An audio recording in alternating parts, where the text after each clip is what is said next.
Olá! Está começando o Visual, o primeiro programa jornalístico da TV brasileira feito em Libras. Quer saber mais sobre o nosso programa e ficar por dentro do universo da acessibilidade? Entra lá no facebook.com/Visual TV Brasil. Direto do Rio de Janeiro, o Visual começa agora.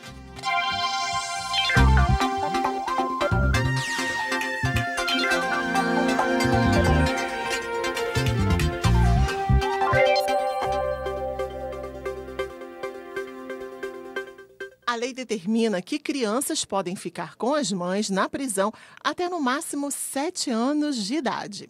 Se não houver espaço adequado, a guarda dos pequenos ou a transferência para abrigos é antecipada. Vamos conhecer agora uma dessas instituições. Ela fica em Salvador. Veja na reportagem da TVE Bahia. Essas crianças cresceram longe das famílias. Elas vieram para essa casa de acolhimento quando ainda eram muito pequenas e não podiam mais ficar com as mães dentro do presídio. O Centro Nova Semente foi fundado em 1999 e é mantido pela Pastoral Carcerária. A casa é grande, tem parquinho e bastante área verde. Eles têm atividades como reforço escolar, balé e capoeira.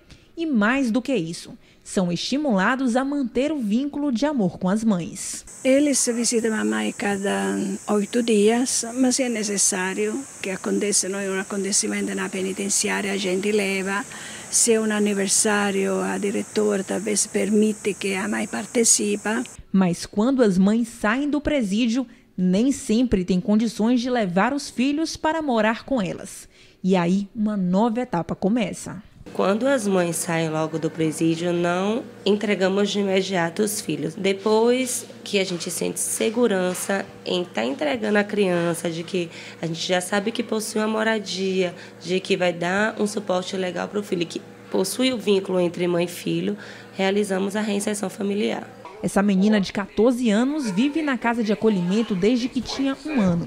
A mãe já está solta, mas ela optou por continuar aqui. Eu mesmo já preferi ficar aqui, porque eu tô aqui desde pequena, nunca morei num lugar, também não tenho muito assim coisa com minha mãe. Eu espero ficar aqui só até terminar os estudos. A dívida com a justiça tem fim, mas existe uma outra pena que as mães dessas crianças carregam pelo resto da vida, a de não ter tido a oportunidade de cuidar de seus filhos. Josimara já terminou de cumprir pena, mas está atualmente em um centro de reabilitação para se curar da dependência química. O sonho dela é voltar a morar com 6 filhos que estão aqui. Eu estou sem estabilização nenhuma assim na minha vida, ainda não tenho uma casa. Estou em um centro de recuperação, me recuperando para estar bem com eles e pegar eles para estar comigo. Em São Luís, os comerciantes que dão exemplo no combate ao mosquito Aedes aegypti ganham o selo legal. Borracharias, oficinas mecânicas, sucatões ou ferros velhos são exemplos de estabelecimentos que apresentam elevado risco de se tornar ponto de proliferação do mosquito Aedes aegypti. De olho neles, os agentes de saúde da Vigilância Sanitária de São Luís desenvolvem ações emergenciais. O principal objetivo dessa ação Selo Legal, um ponto estratégico, é justamente a orientação do morador, do proprietário desses pontos, para que não deixe água acumulada nesses depósitos que são propícios à criação e proliferação do Aedes aegypti. A equipe de vistoria não encontrou o proprietário deste sucatão, mas foi observada a inadequação no armazenamento de materiais. Na borracharia, foi recomendado cuidados com os pneus e novos procedimentos foram sugeridos. Quando as exigências de prevenção são atendidas, o estabelecimento recebe uma distinção da prefeitura. Nesses 4 primeiros meses, o selo legal foi concedido a 38 estabelecimentos comerciais que preencheram as exigências essenciais no combate ao mosquito. A redução realmente desses casos se deve a esse trabalho que nós estamos conscientizando e trabalhando em cima desses pontos, chamados pontos estratégicos, mas também existe todo o envolvimento de trabalho na cidade. Segundo o boletim epidemiológico do Ministério da Saúde, nos primeiros meses deste ano, no Brasil, até 15 de abril, foram registrados 113.381 casos suspeitos de dengue. Dos 100 canais com maior audiência no YouTube, quase a metade tem conteúdo produzido por crianças ou direcionado para elas, hein? É isso aí, as crianças se divertem, mas os pais devem ficar de olho. No computador, no tablet, no celular, a geração digital vive cercada por telas.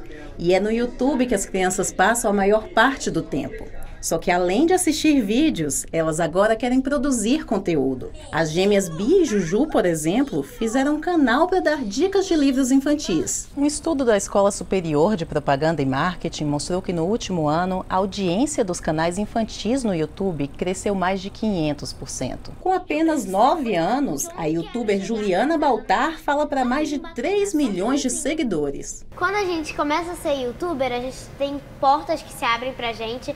Também quando eu chego na minha escola, as pessoas ficam falando: ali é a Juliana Baltar, eu gosto muito disso. Antigamente as crianças queriam ser bombeiros, olha só. E o que estava implícito aí? Eu quero salvar pessoas, ajudar pessoas em situações de perigo. O que está acontecendo, né? Acho que isso traz uma informação, eu acho que isso traz algo para nos fazer pensar. Eles querem ser o que a sociedade valora, né? Apesar da insistência das irmãs Letícia, de 7 anos, e Mariana, de 3, os pais não permitem que as meninas postem vídeos na internet. Mas a gente entende que não está na idade, né? Ela é muito nova para se expor ainda. Ela precisa fazer outras atividades, ela precisa se dedicar para a escola, ela precisa interagir com outras crianças, mais do que investir um tempo num canal para pessoas que ela nem conhece. Os riscos de proteção de dados, da superexposição dessa criança na internet como espectadora ou como produtora de conteúdo. Tem muitas crianças que divulgam seus dados, os dados da sua família, seu endereço. Por um lado, sim, elas estão num mundo muito digital, mas por outro, isso não significa que elas nasceram sabendo que não tenham que ser orientadas, educadas e acolhidas nesse meio, né, para que a potência da internet realmente se manifeste. O nanismo e o gigantismo são patologias raras que não têm cura. São provocadas pela redução ou excesso na produção do hormônio do crescimento. Jonatas, e o tratamento é difícil, mas a maior dificuldade para quem convive com este tipo de doença ainda é a discriminação.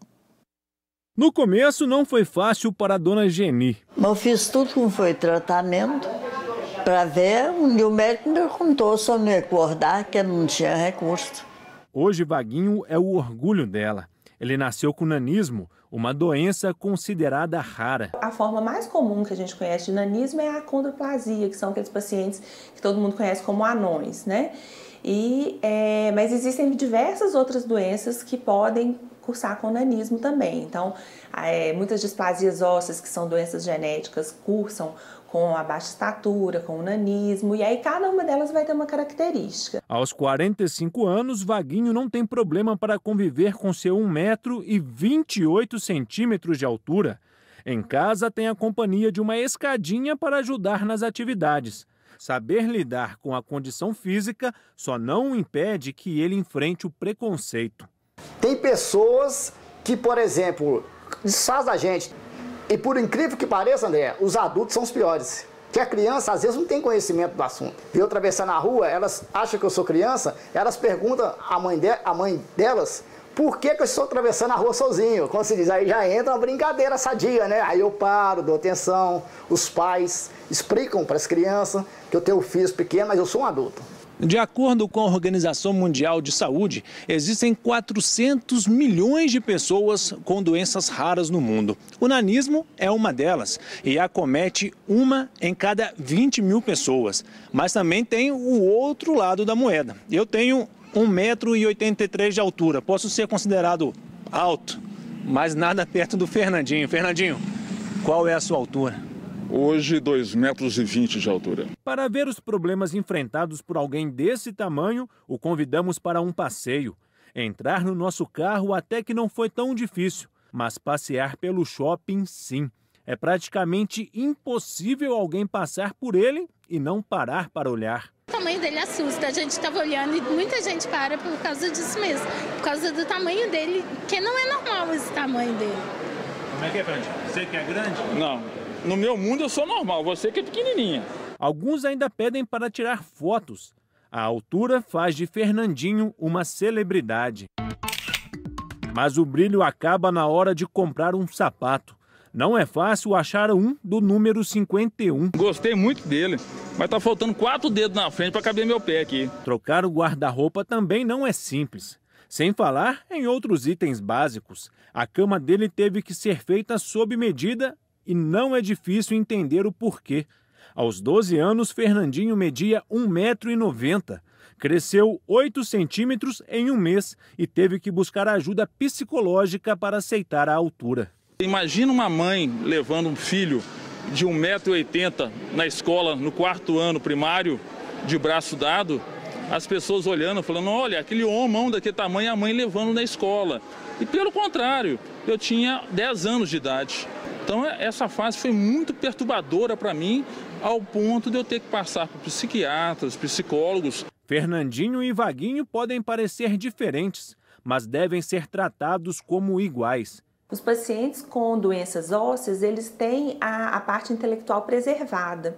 Então, são pessoas que, mesmo tendo limitação física, eles podem funcionar muito bem, né? Tendo um cuidado com a saúde mesmo e tendo um ambiente favorável, eles conseguem fazer de tudo. E nada melhor do que eles para provar isso. Lutar contra o preconceito e tocar a bola para frente. Porque isso aí só vai mudar quando as pessoas quererem mudarem, porque ninguém muda ninguém. Todos nós vamos crescer um dia. Alguns um pouco mais, outros um pouco menos. Mas isso quem define é o Papai do Céu. E o visual fica por aqui. E você já sabe, para falar com a gente é só mandar uma mensagem pelo WhatsApp. O nosso número é 021 974 522 300. Tchau, muito obrigada pela companhia. Tchau, tchau para você.